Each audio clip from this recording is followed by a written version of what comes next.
It's 6:42 in the evening, and you're standing in the checkout line with a $5 bill folded in your palm.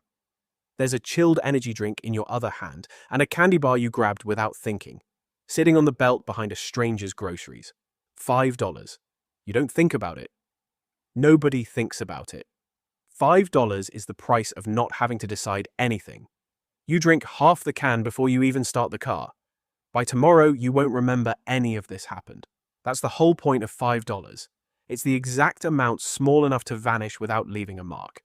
Now hold that $5 in your mind, because this is a story about the same $5 every single day for 40 years, and about the two completely different people it quietly decides you'll become. You're 25. It's the next evening. Same store, same tired fluorescent lights. This time, you walk past the cooler. You don't grab anything. You get back in the car with empty hands and open an app you downloaded the night before. You move $5 into a broad index fund, a tiny sliver of ownership in thousands of companies at once. One tap, no analysis required. The balance on the screen says $5. It looks almost embarrassing, like planting one seed and calling it a garden. There's no rush, no thrill, just $5 sitting inside something that quietly owns a piece of the entire economy. You do it again tomorrow and the day after.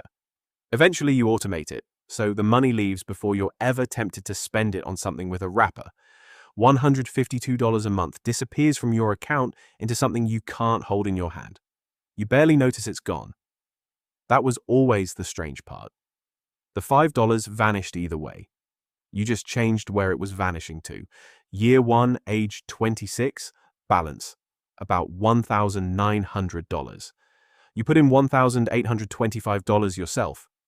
The market quietly added roughly $75 while you were living your life. $75. It sounds like nothing.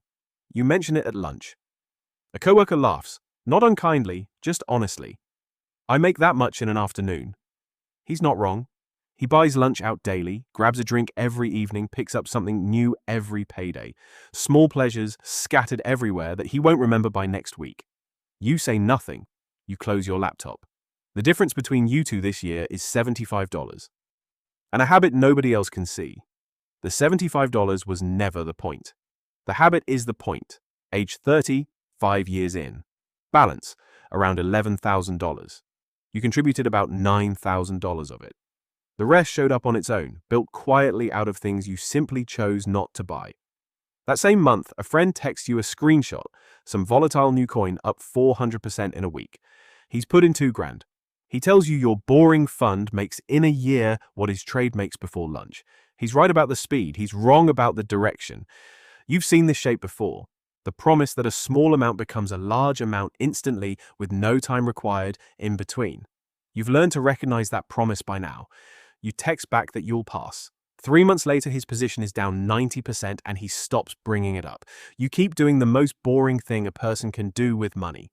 Age 35, 10 years in, balance roughly $27,800. You've put in $18,000. The market has added almost $10,000 more for the simple act of not flinching. Then the market drops. Hard. Headlines use words like crash. Your balance falls by a third in a matter of weeks, more than you earned all year at your job, gone on paper. A friend who sold everything at the bottom tells you he saw it coming and is sitting safe in cash now. You don't sell. It's quieter than a decision even. You just don't open the app for a while. The automatic $152 keeps leaving your account every month, buying the same fund while it's cheaper than it's been in years. You're not being brave. You're just bored enough to do nothing. And doing nothing turns out to be one of the rarest skills in personal finance. By the time everyone agrees it's safe to come back, your boring habit already bought the bottom nobody could see coming. Age 40, 15 years in.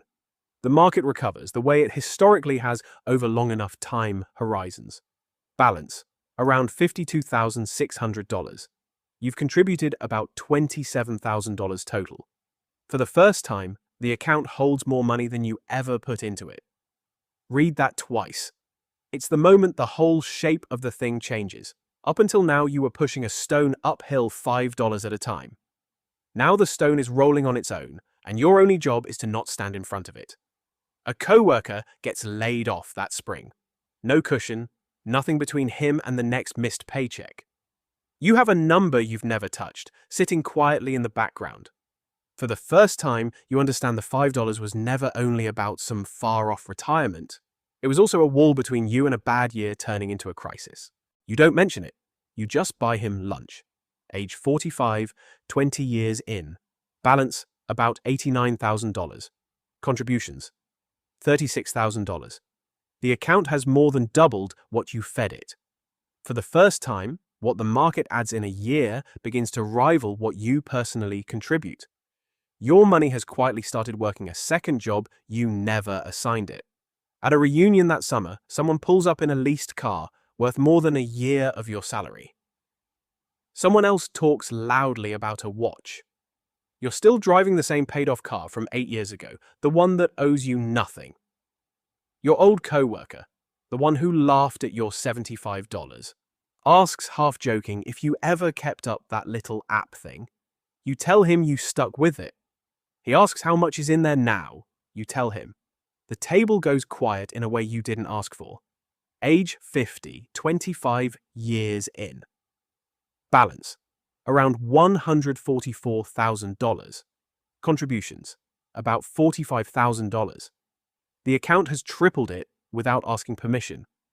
The headlines run stories about how most people your age have almost nothing saved, how retirement is slipping out of reach for ordinary earners. You are an ordinary earner. Same job type, same salary range, same rent, same traffic as everyone in those headlines. The only difference was skipping one small daily purchase, quietly for 25 years, and routing the difference into the most unremarkable fund available. Your friends talk about retirement like a cliff they're being marched toward. You talk about it like weather, something that arrives whether you worry about it or not. You still don't say that out loud. Age 55, 30 years in. Balance, around $226,000.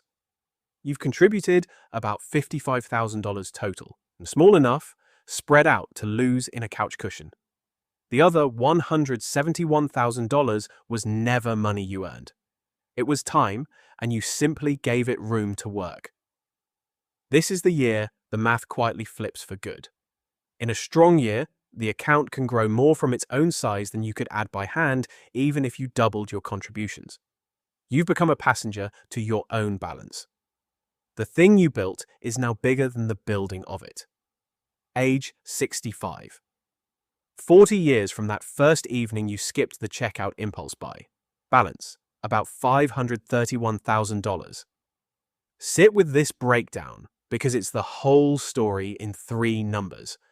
Of that $500,000, the amount you actually contributed, $5 a day, for 4 decades is $73,000. The other $458,000 is growth. Money you never worked an hour for, never watched leave, and never watched arrive. You didn't get lucky. You didn't pick a winner. You didn't time anything.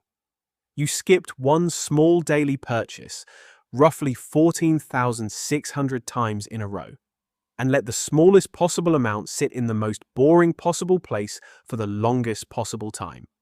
That's the entire mechanism. There's no second secret. No faster version of the $458,000. The slowness was the price, and almost nobody is willing to pay in a currency that takes 40 years to clear. Your old coworker retires the same year, same job, same salary, the whole way through. Decent guy, never missed a shift. He spent his $5 a day on small comforts he genuinely enjoyed in the moment, and mostly can't name now. Over 40 years, his version of that same $5 also added up to $73,000. The exact same money, just spent instead of planted. He has a lifetime of small pleasures and a pension. You have most of those same small pleasures too. Plus, $500,000 sitting quietly behind your life, like a second income that's been working the whole time. Nobody can point to the exact day the two of you split apart. There wasn't one. There were just 2 different answers to the same tiny question asked again every evening. until the answers stopped being choices and quietly became two different lives. Somewhere right now, it's 6:42 in the evening, and someone is standing at a checkout counter with a $5 bill in their hand. They're not doing anything wrong. $5 really is nothing. That's always been the trap and the door at the same time. It's too small to matter, which is exactly why almost nobody keeps it, and exactly why it quietly decides everything for the handful of people who do. You were never going to feel that $5 either way. You only ever got to choose what it was quietly turning you into.